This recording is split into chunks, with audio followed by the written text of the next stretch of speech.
Battlefield 2042 is a better game than you remember. Now, I'm going to come out and say that I've always enjoyed this game and I've always enjoyed playing it. It's just some of the technical aspects might not have been the best. And I know a Battlefield 2042 defender out in the wild. Bro, what are you talking about, man?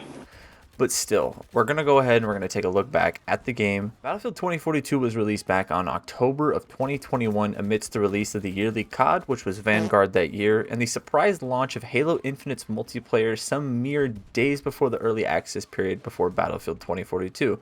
And all of this combined with an underbaked product was a recipe for disaster back when it first launched. And it's like a broken record at this point.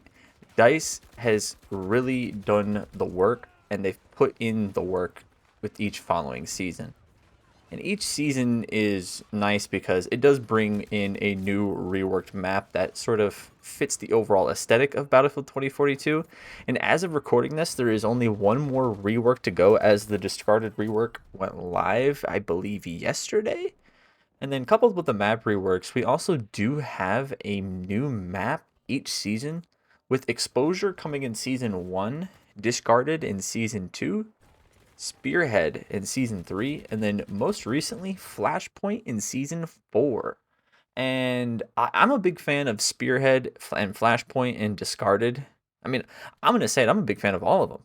I think that they are all great maps, and each of these do feel vastly different from the base maps that we got back in launch in the ways that they are designed and the ways that they play in small versus large game modes as well. DICE has also confirmed that we are getting a season 5, but any seasons past that are currently unknown. Although there was a pop-up on the Battlefield 2042 store page on the EA launcher that did sort of mention or allude to a year 2 season pass, which mentioned new seasons as well, battle passes, and DICE unfortunately hasn't confirmed anything along the lines of that, but they have confirmed that they do no longer plan on adding any more specialists to the game. And while on the topic of specialists, they were sort of the big dividing point for a majority of the community when it came to this game because you either seem to like them or you either seem to fucking hate them. And I sort of feel somewhere in between. I enjoyed the flexibility and the sort of ability to use whatever you would want in the Battlefield game, but that was something, at least to my knowledge, that I don't think Battlefield had ever really done before, and it sort of threw off the gameplay and how things flowed in a way.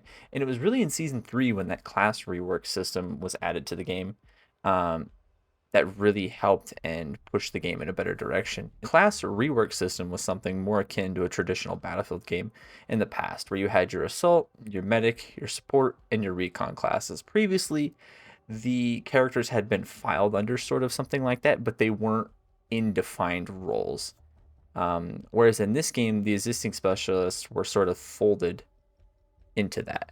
And like for instance, the assault class has an extra ammo magazine when you spawn in, or the recon class that has a permanent holding your breath longer, which you no longer have to deal with weapon sway.